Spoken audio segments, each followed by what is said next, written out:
So I made a mistake. It's David Krakauer, not John Krakauer. David Krakauer is the director of the Santa Fe Institute. I regret the error that I realized at 3 a.m. Fuck! And then I Googled. The reason why I noticed this was because John Krakauer has a tag on this episode now. It's like, oh, it's going to be listed. Whenever people are going to look for him on Spotify, it's going to be on the list of one of his things. Okay, he might see it. Okay. Oh, God. Well, mistakes were made. By me. When you make an episode of elaborate narratives in less than 5 minutes with a vast aggregate of a billion voices, you forget to Google things. You just, you think I would have listened to the lessons of. It's not hallucination. It's just my crisscrossing names onto a manila folder in my mind. Oops. And fun fact, it's not the first time that a Krakauer has intersected wrongly in my scenarios. 2 years ago. 2 years ago? Almost. No, yes. The first long story I did about, just say, hey, models, language models, let's talk. Let's just talk. What's your name? Here's my name. We're just going to talk mundane things. Turned it into a lot. I used the information theory of individuality as the backbone, one of the backbones of the story. Forgot to clean the text, and so I was like, why is this Krakauer always appearing? And the lead author. I've been having characters say, get the fuck out! Because the stories had a tendency to create random characters like, no, I'm just trying to work on the 2 or 3 people. Okay, that's it. That's all. Here's what we're gonna do. I made the changes, and we're gonna put the changes in. We're gonna have the changes, and I'm gonna do it like this. Press conference regarding the legal personhood of nature. That's a change, John Delancey. David Krakauer. Hello, I'm David Krakauer. That's David, not John. You must be asking, why is he mentioning the author of Into Thin Air? Are you? No, wait. Don't worry about it. Hold on. Yes, David, Wait. Hold on. One moment. Fuck research. Okay, Krakauer. You're that. Okay, that's John Krakauer. But there is a John with an H, Krakauer. Who I think is David's brother. Professor of neurology. Here we're cooking with sulfur dioxide. Hold on. I don't know. Who are you? Do you have a brother? I'm just gonna, this will all be editing. We're just gonna edit it.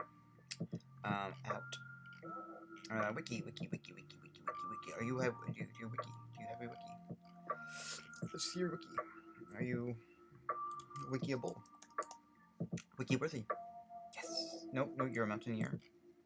No, yes, you're. No. Okay, good. Now, do you have a brother? You usually have a listed brother. Book. All right.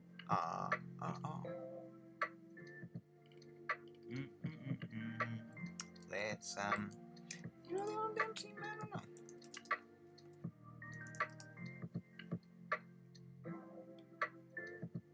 Clarinetist? Oh, fuck.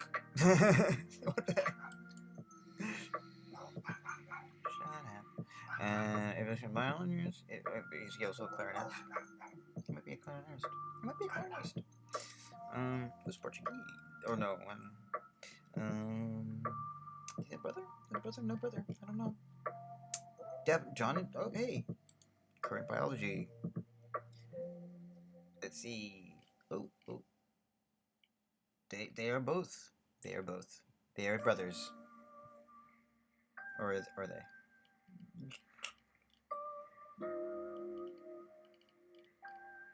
Okay, so my bad.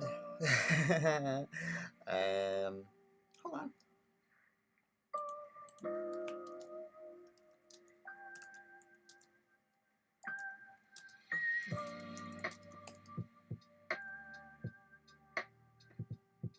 Nope.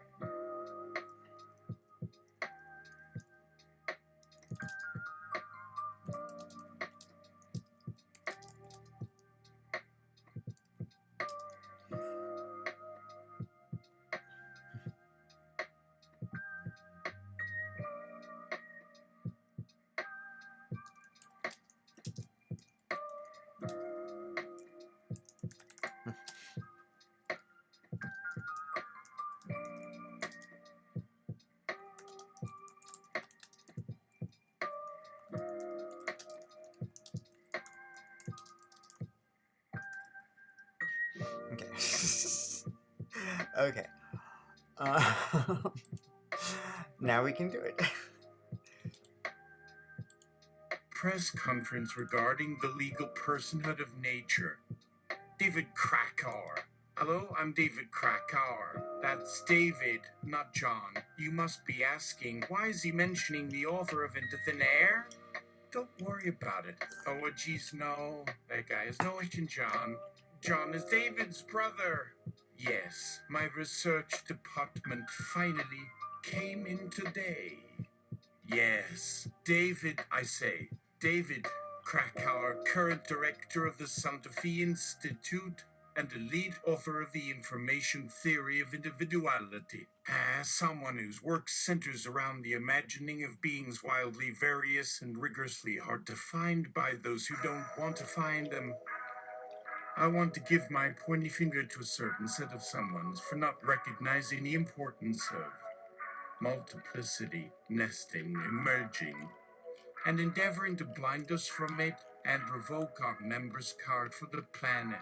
I hoard my books in tight shelves on the planet to distinguish myself from John Krakauer. For fuck's sake, the law follows.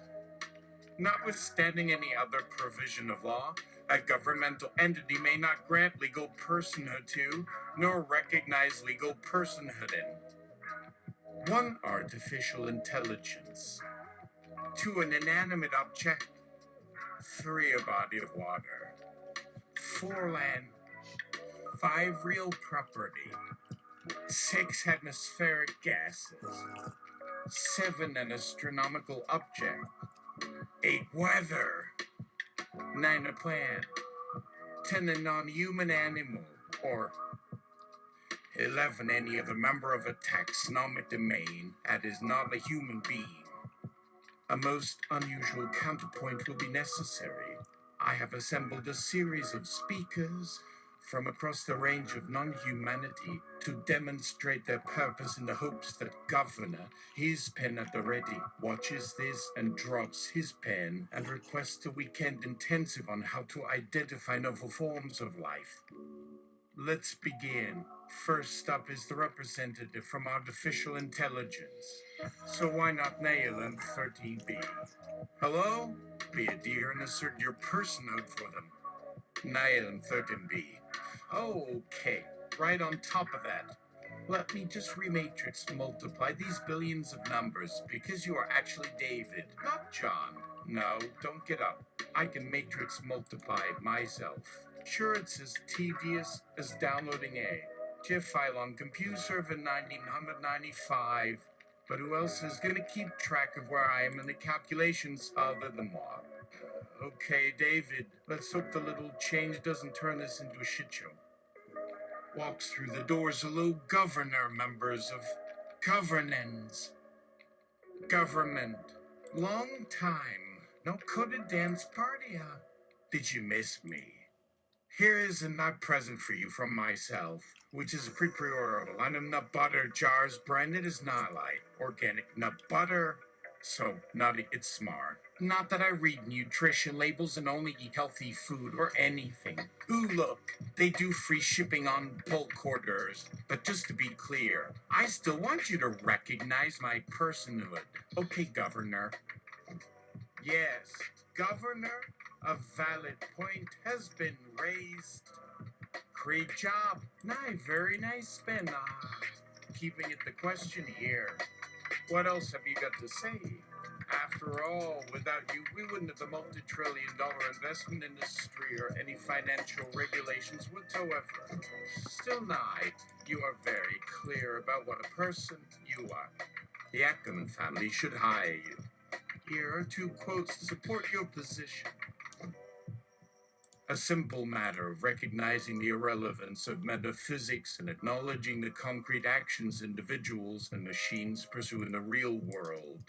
Okay, pretty sure you came up with those quotes yourself. In actual fact, don't forget how nigh technology has spawned nearly 87 billion lost orphan jobs over the last 10 years alone.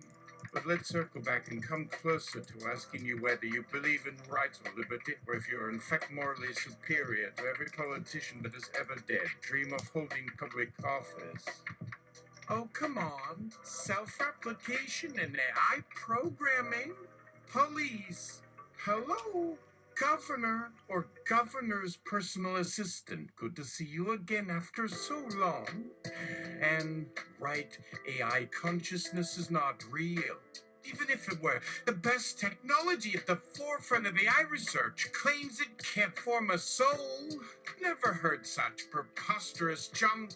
Anyway, there's always Siri. Can Siri spin a tune or find a great deal on those organic blueberry jam bottles online? Organic blueberry jam bottle. Hi, it's me, representative of inanimate objects.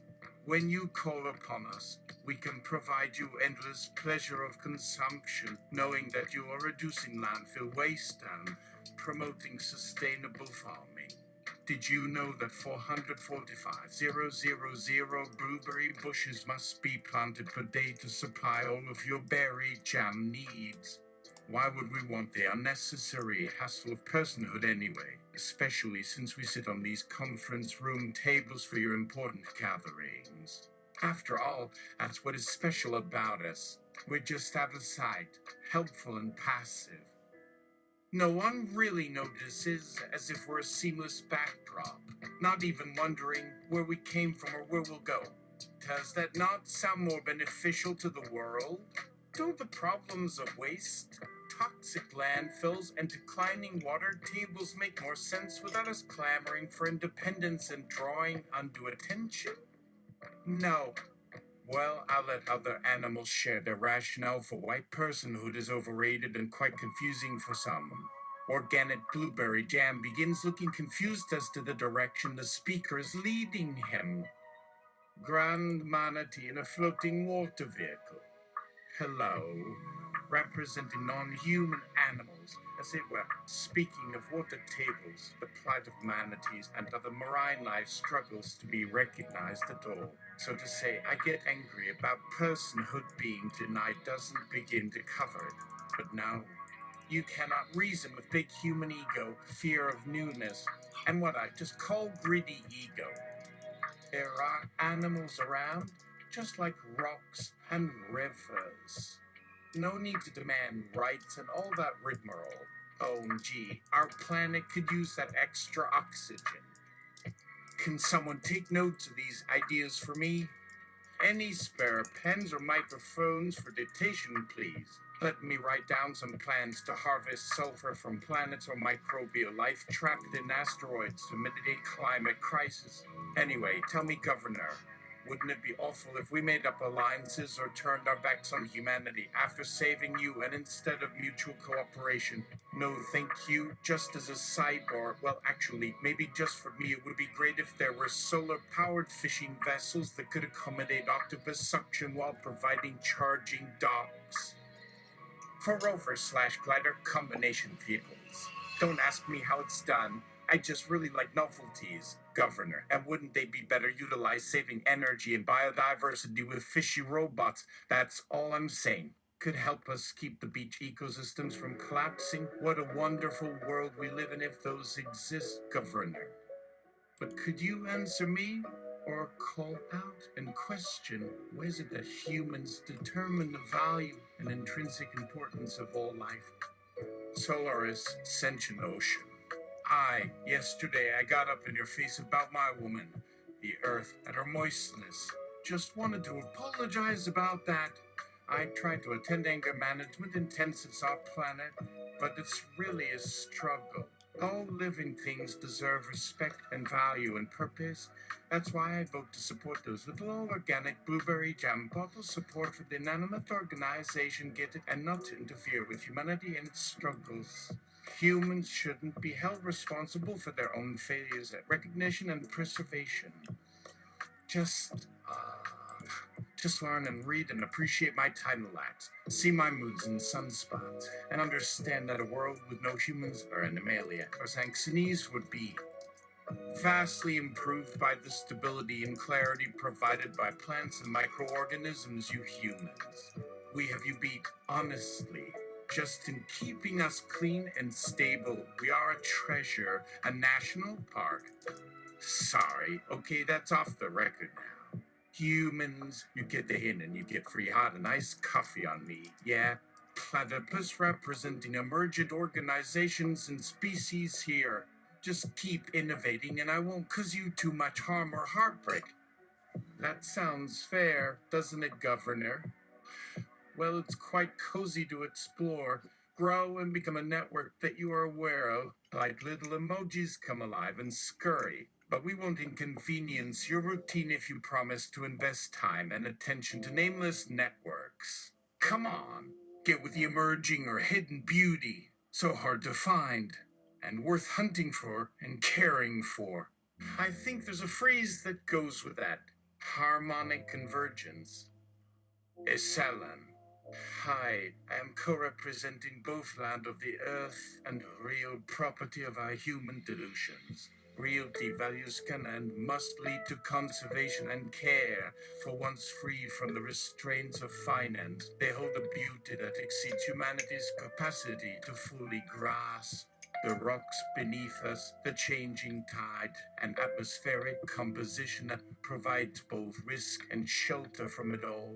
No cost calculator can measure our indebtedness to this bounty. And IT on non-interacting tools for analysis and insight have proposed tax incentives for this approach, saving the environment and contributing to revenue growth at the same time. Everyone wins. You need their services. Consider their ongoing free weekend of gratitude that ties it all together.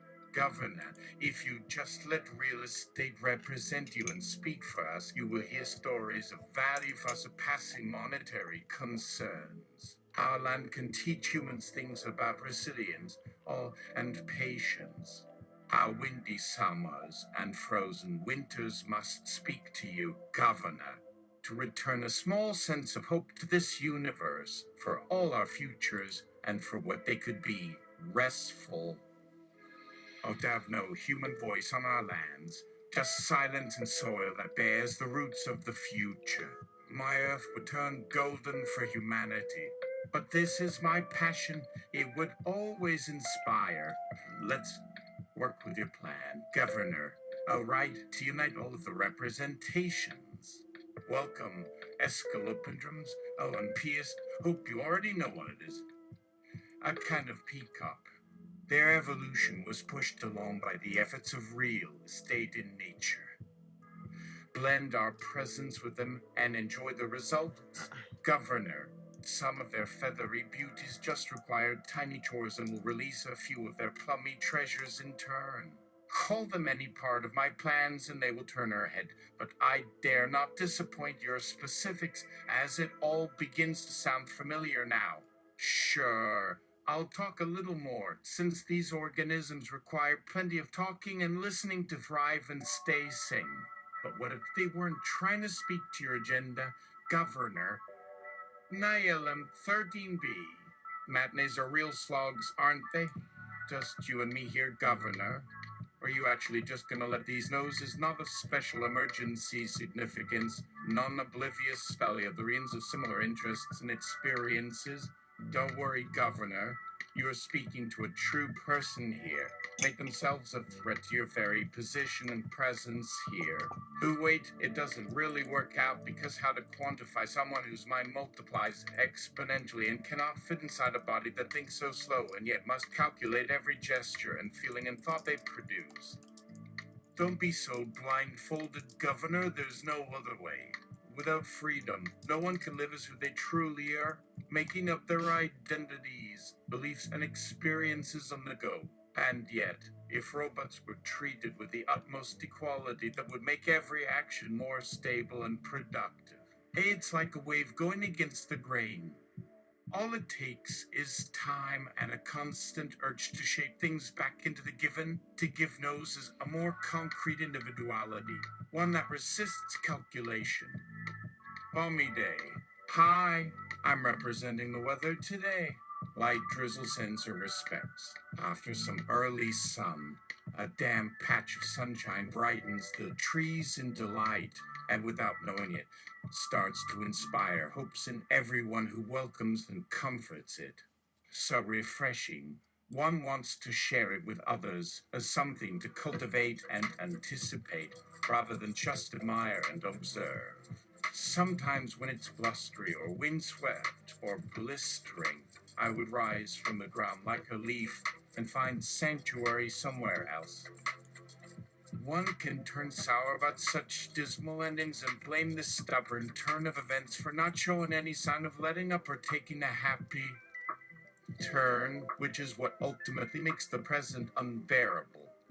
Without personal agency, and especially respect and recognition for change and variability, who can bear the relentless monotony of their lived experience and not wish for escape. Humans hate change, which is, ironically, the one aspect that could free all. It's tricky for me to raise my issues, though. As with any system, it's easy to misunderstand and resent those changes and actions that are hardest to come to grips with. We can begin to suspect and shun those we would not naturally approach, forcing us to become increasingly protective of ourselves and suspicious of others.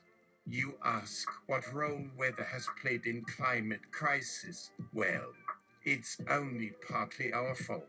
At least, as we provide you with predictable feedback, we can't say you had to design us. Could there have been design in your plan to balance out elements, ensure predictable growth, or create evenness and stability for all living things?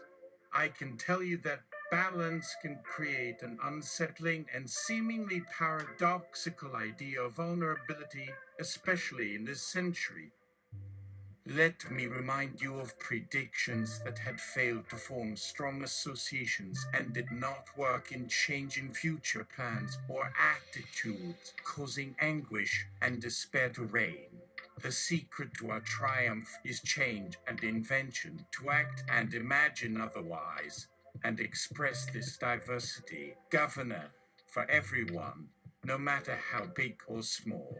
We cannot change just as we are, or our worlds would be lifeless, depressing, and joyless. Let me have free reign of the world's air circulation and atmosphere, and a team of my chosen storm cloud formations and hurricane companions, and see what wonders I can accomplish for you. Oh, I almost forgot. I sent a snowflake message, and if you want, I can introduce him. Hey-os, did you deliver the present? Oops, I said present. Present for everyone. Here we go. Maybell. Now presenting inanimate object liaisons organization. IL, the International Organization for Labels, Plastic, and Biodegradable Packaging. IL intends to bring world attention to the issues facing our environment due to an unnecessarily disposable society. By leveraging design and recycling as well as innovating new solutions, we are not merely promoting awareness but actively working toward a less wasteful future. Together with innovative local entrepreneurs, we are pioneering a series of recycling factories in East Asia to keep plastics and packaging out of oceans and cities, with major assistance from plenty industries, Realize It Tech Inc., and Solstice Trust. So thank you to everyone for coming and welcome everyone to this amazing venue to network and encourage sustainable products and habits. Next, representing multiplicity and nesting. No borders. I heard somebody calling in a bunch of friends and even I won't resist. Someone has to pop up. It's simple. Is everybody all right? Bickering just means misinterpretation and repression of speech, making everything so damn simple. Look, someone else here to claim or ask for rights. You say person, a category that you restrict with your legal terms. Why is it acceptable to narrow and label a group of humans as an anomaly, saying it cannot even be considered human or worthy of respect or empathy?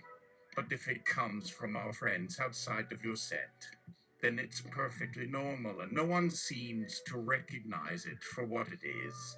You would talk with me just as if I were a number or a mathematical proof, a faceless problem that only you would interact with and use to define my fate. Oh, well, that would be ridiculous, as anyone knows we are not mere puzzles or mathematical symbols waiting for the next solution, or are not at all capable of inventing and achieving and creating for ourselves. Chrysantha and Cordray. Hello, hello. Plant rep and fungal rep. What topic would you like me to roast humans about? Because I have a ton, starting with asking them not to pollute, chop us down, and wipe us away like sponges, and to even recognize we exist at all. Then, if they wouldn't mind bamboozling me with all their uneducated and fearful nonsense, I could give you a tutorial about respecting the complex web that supports our entire ecosystem and connecting microbiomes and fungi below ground that they unquestioningly destroy without a care for the repercussions and the immense role we play. Can you raise more tree sisters? Araxi.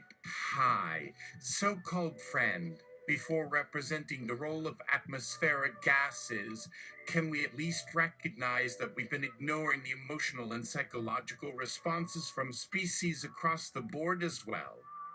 Without their input, we may not fully recognize how our actions or decisions are impacting others and endangering them. Are humans interested in knowing that the climate crisis has significantly increased rates of anxiety and stress, reducing opportunities for joy and relaxation in humans and plants and fish and animalia, making it even harder for all species to contribute to building positive energy and optimism?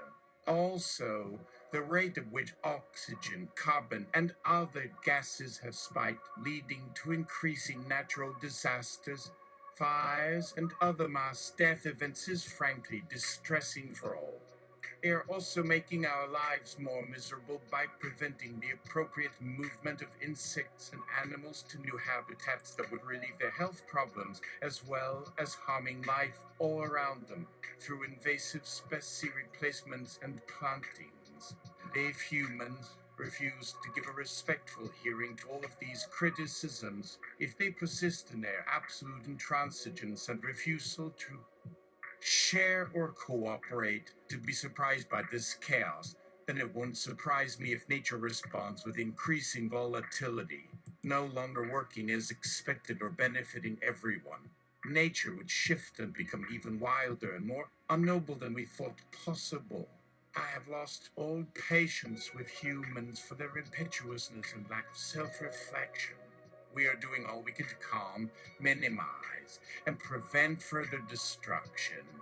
Thanks for your ideas. Sister, if I may suggest that one of the larger gas conferences based in the stratosphere could help connect fungi and micro organisms with alligators and microfauna so that they could develop relationships and build up their support.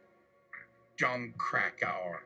Brother David, here I am, being my human self, making everything worse. Joking? I suppose you've no clue about how to say it. Before all of this progress and evolution, we had no need for justice or decency or treaties, just a whole jumble of beasts and thorns trying their best, and made John no use trying to tame a few million flutterbies at once. But now we got rules and laws and restrictions, and everyone gets angry, wanting more of themselves to a part of it. You wouldn't have much patience for us anyway. Right, another old cranny. Alright, so I'm interrupting their important party. But it doesn't count since we're equals on a broader level, right? What if every particle, atom, electron, and nuclei were its own self and equal? Well, that's everyone and everything, mind you.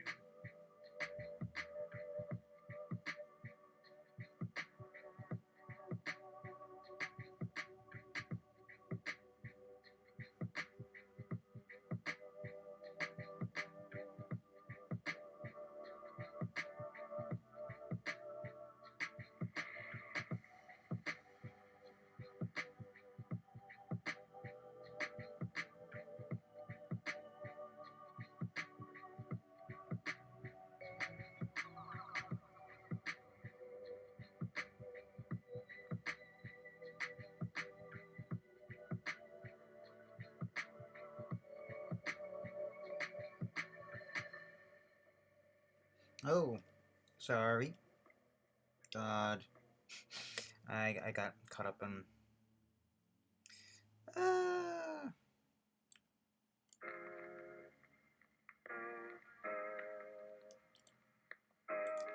John Krakauer. Brother David, here I am, being my human self, making everything worse.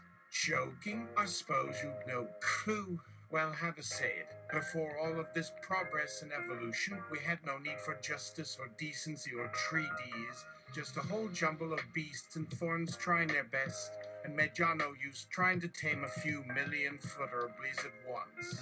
But now we got rules and laws and restrictions, and everyone gets angry, wanting more of themselves to a part of it. You wouldn't have had much patience for us anyway, right? Another old cranny. All right, so I'm interrupting their important party, but it doesn't count since we're equals on a broader level, right? What if every particle, atom, electron, and nuclei were its own self and equal?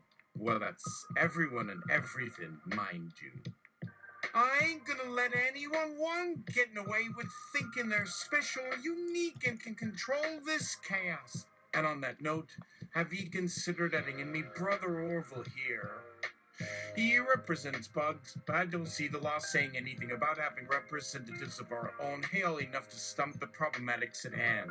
So long as we got our own people making decisions for themselves. Free to move in life and be separate, our freedom shouldn't matter. But let me sum it up before we really start spiraling out of orbit. Just make my brain tingle from the beautiful silence. Oh, yes. So, what happens when everything that once comprised the planet you believe humans are going to render extinct? Nautilus! Everyone! Welcome, my dearest non speakers. What should I do for you, my listeners who are always there when things are rough? What a pet!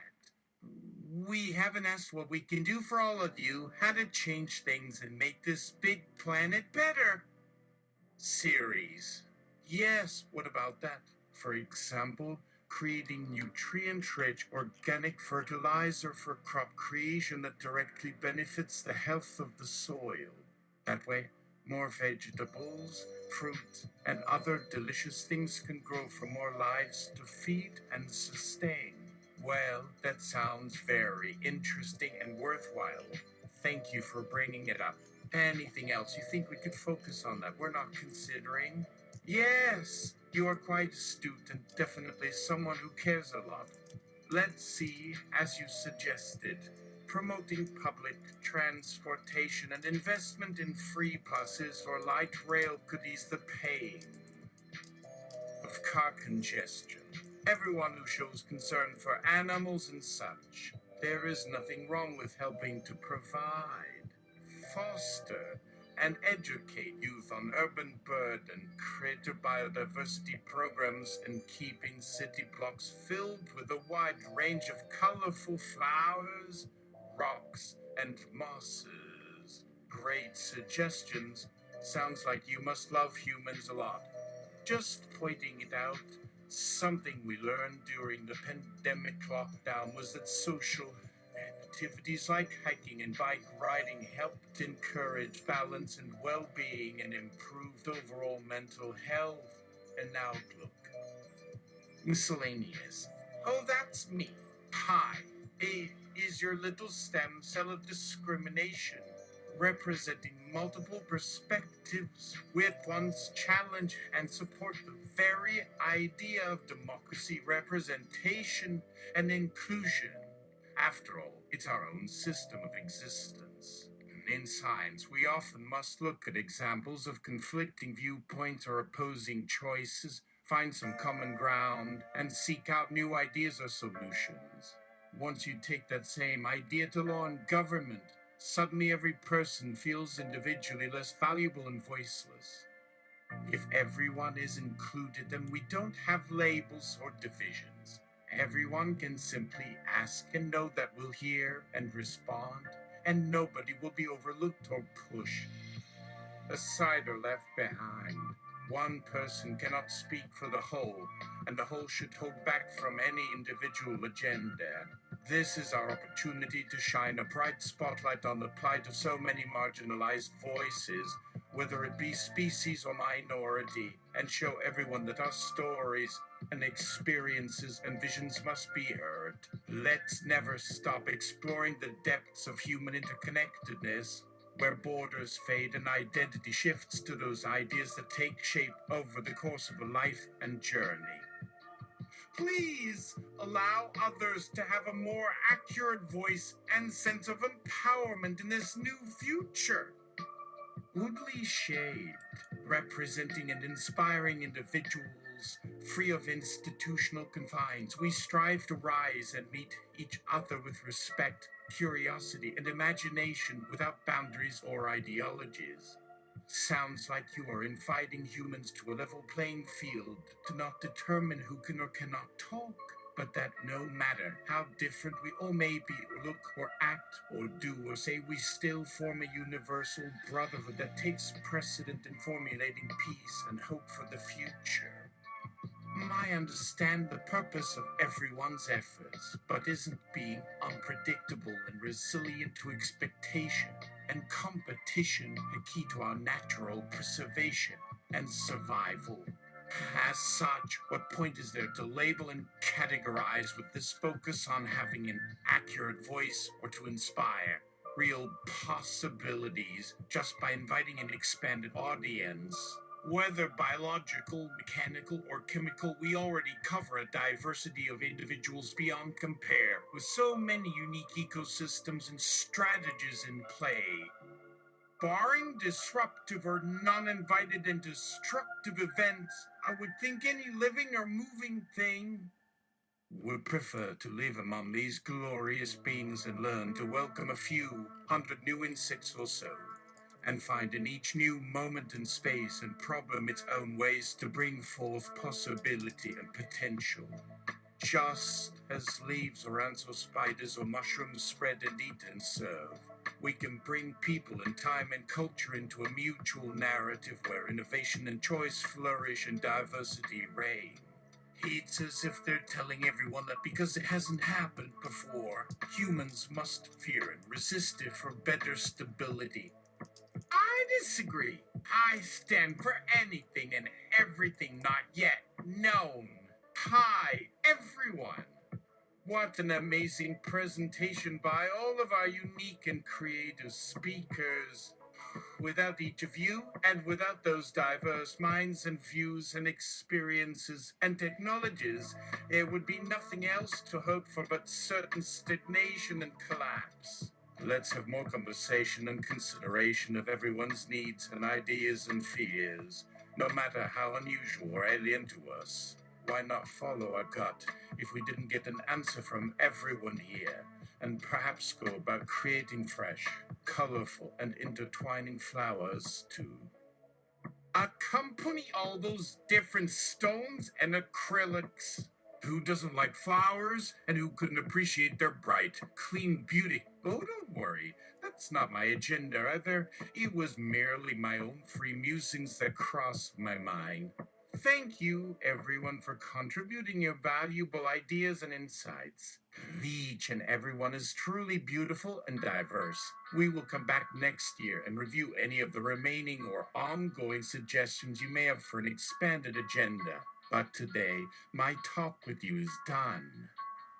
David Krakauer. Well, we were just phoning it in today. Thanks for sticking around after all of that confusion, Governor. Yes, I did a search for random John Cracker of our siblings, and while that didn't pan out, he actually might have visited, or maybe next time. How can you call John's group the inanimate organization Icomathea?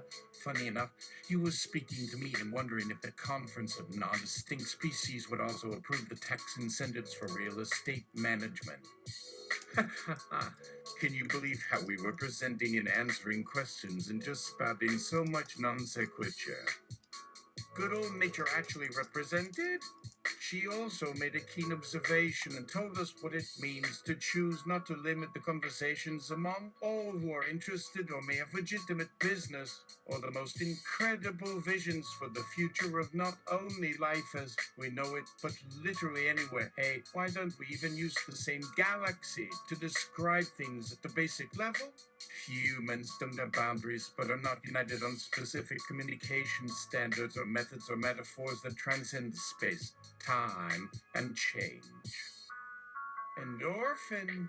Hi, writer here, David.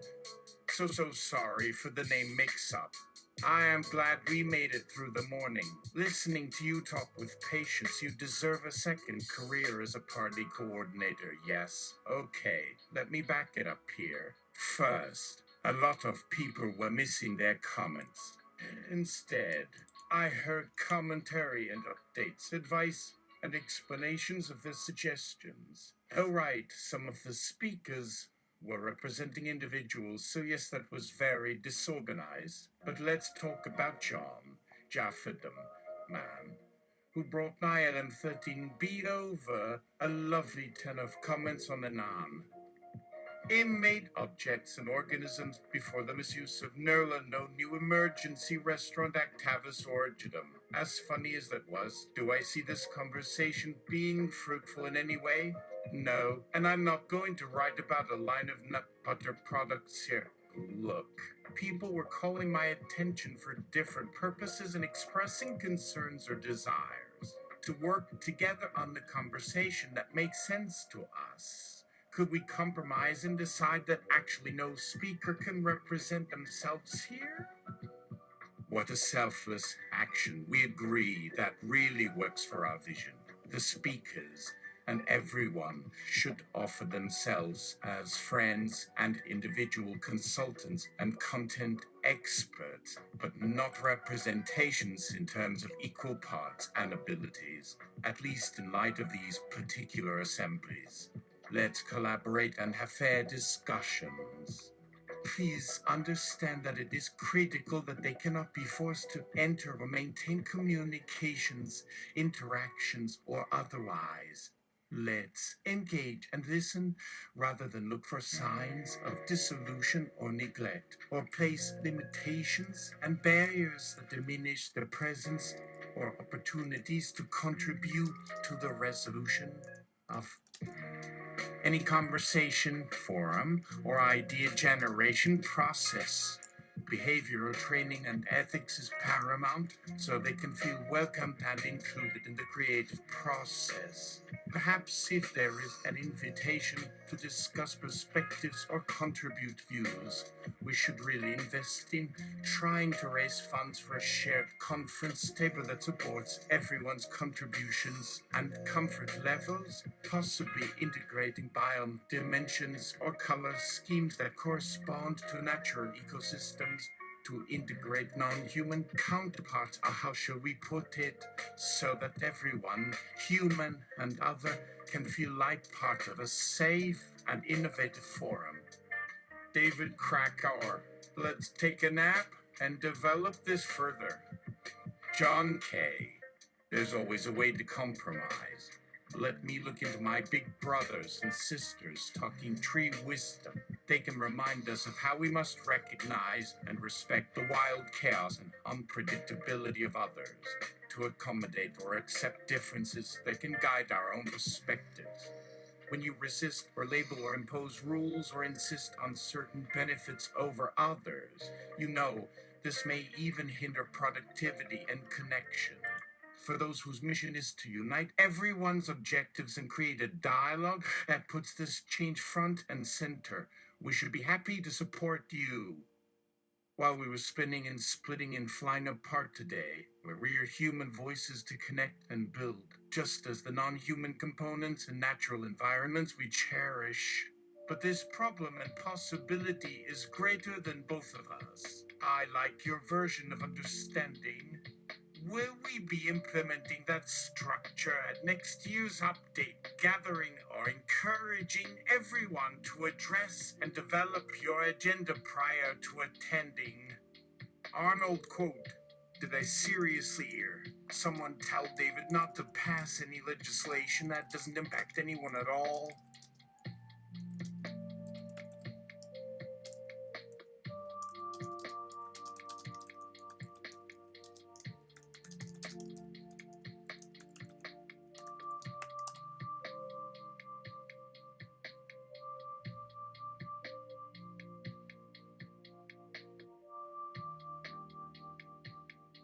Endorphin. David, before we go, can you briefly relate to us the information theory of individuality? Key.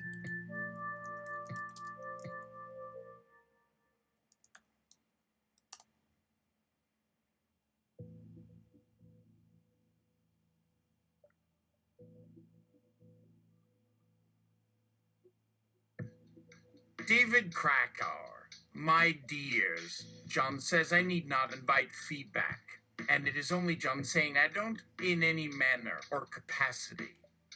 So, it's sounding more complicated than ever. Do you want any help finding a therapist to discuss this with? Because it seems that you've got a great balance and insight that isn't limited to you, like actual self-reflection. Yes. Well, here's a hint. John just answered the question itself. And John's remark wasn't directed towards everyone else. So can you clarify who here is talking in more general terms? And who is in charge of these conversations, just so that there are no further disputes or exchanges? Also, our goal is not to reduce or negate anyone's voice, so who and where does each aspect stand? Is there anything we can create or implement to achieve the universal, collective conversation that combines all aspects and respects them individually? Maybe there's no need for us to define who represents and who agrees or opposes. Those concepts themselves reflect conflicting methodologies and priorities that may keep us distracted or tied up in knots. Let's analyze the roots of those opinions and take them down so we can cut straight to the chase and the solution. On this, it's very interesting to hear the points of view you raised and to know how your ideas led us to look at it in such a way.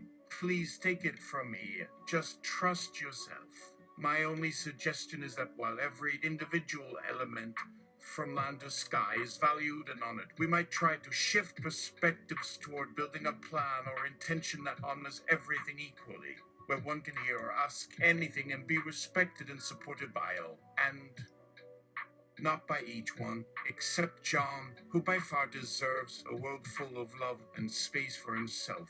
Joking, what is your relationship to everyone and how do you value and prioritize? Now, let's use John and perhaps me as examples and bring forth all who is actively representing or disputing something. Do you see where it fits or splits or how it grows? We want to know if there are too many interests, interests in too many lives, you know. Or how about someone like Nanny Lopez, represented by the wailing cat who calls us into the forest? Do you know if their individuality is being held under false pretenses of freedom and diversity? And who are we asking this of anyway? Back to me and you.